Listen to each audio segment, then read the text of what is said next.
Allez, c'est parti pour une nouvelle interview Gestion de fortune. Je suis avec Reynald Lair. Reynald, bonjour. Bonjour Frédéric. Reynald, vous êtes directeur commercial exécutif de MetLife. MetLife, c'est un assureur américain. C'est une compagnie d'assurance américaine implantée en France depuis une cinquantaine d'années. D'accord. Et alors, votre actualité, on est ensemble aujourd'hui parce que vous avez une nouvelle procédure d'acceptation du dossier médical totalement digital, c'est ça? Exactement. Donc, une acceptation médicale digitalisée en ligne. Ouais. Et c'est en effet donc la nouveauté du moment pour MetLife. Là, le dossier médical, c'est pas tellement nouveau quand même pour les assurances. Enfin, moi, j'ai souvenir que quand j'ai souscrit des emprunts... Vous avez tout à fait raison. Ce qui est nouveau dans cet aspect digital de la chose, c'est la matière à laquelle ça s'adresse. C'est-à-dire qu'on est aujourd'hui là-dessus sur des contrats de prévoyance en direction des travailleurs non salariés, des chefs d'entreprise.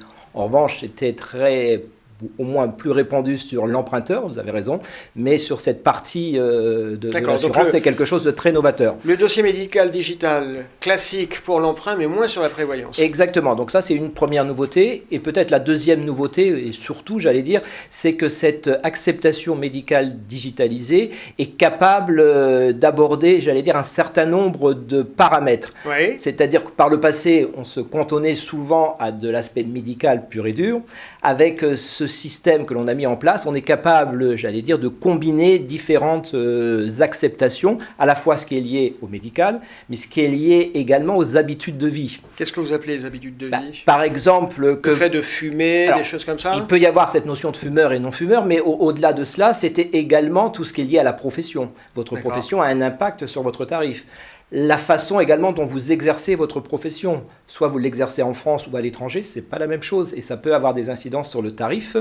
Donc vous voyez, et des pratiques sportives également. D'accord. Certains sports peuvent donner lieu à des surprimes, des majorations. Vos concurrents, vos confrères assureurs ne le font pas? Ou pas aussi bien. Aussi bien, d'accord, on est content pour vous. Et alors je crois que vous me disiez que surtout une de vos caractéristiques, c'est que vous couvrez des pathologies, entre guillemets, un petit peu rares. Et c'est ça aussi, j'allais dire, l'autre nouveauté, c'est que c'est assez simple de faire de l'acceptation digitalisée médicale en ligne sur des risques simples. En revanche, l'ADN de MetLife, c'est un ADN de niche, ce qu'on appelle parfois chez nous le hors norme. Et qu'est-ce que l'on met derrière le hors norme? Je dis souvent, c'est ce que les autres ne veulent pas ou ne savent pas faire. Trop compliqué, trop technique. Donc, ce sont des pathologies très compliquées. Ça peut être des VIH, des cancers, des choses très particulières. Ce sont également des âges très avancés. On est une des rares compagnies à assurer jusqu'à 90 ans. En effet. Donc, vous voyez, ce sont ces choses-là ce sont des très gros capitaux également, puisqu'on est capable de couvrir des deals jusqu'à 50 millions d'euros. D'accord. Donc, voilà. Donc, ça rend bien évidemment le côté digital et full digital plus compliqué parce qu'il y a un niveau d'expertise qui est élevé. J'ai quand même l'impression, Reynald, que ces produits de prévoyance sont quand même des produits très techniques. Ça va pas être très simple à vendre quand même. Ce sont en effet des produits où il y a besoin d'un peu d'expertise et on est là pour amener cette expertise, mais en effet c'est compliqué. Et j'allais dire c'est compliqué à plus d'un titre parce que tout d'abord les travailleurs non salariés dont on parlait tout à l'heure. Donc c'est de la prévoyance pour les travailleurs non salariés, c'est des chefs d'entreprise, des artisans, des plombiers, des professions libérales.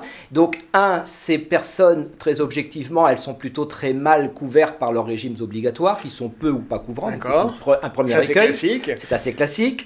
Deuxième chose, ce qui est plutôt réconfortant, c'est qu'il y a donc un vrai marché, une vraie potentiel de business intéressant pour les uns et les autres, parce que simplement 50% d'entre eux, j'allais dire, ont pris un peu le taureau par les cornes et ont déjà adopté une solution individuelle. Mais 50% n'ont rien fait. D'accord. Et donc ce potentiel, c'est les 50% qui n'ont encore rien fait. Voilà, mais il faut arriver à les convaincre, à faire émerger leurs besoins. C'est des gens qui se laissent convaincre facilement. Il faut leur expliquer les choses, mais c'est pas forcément simple parce qu'il y a aussi chez le chef d'entreprise quelquefois cette impression d'invincibilité. Ce sont des créateurs.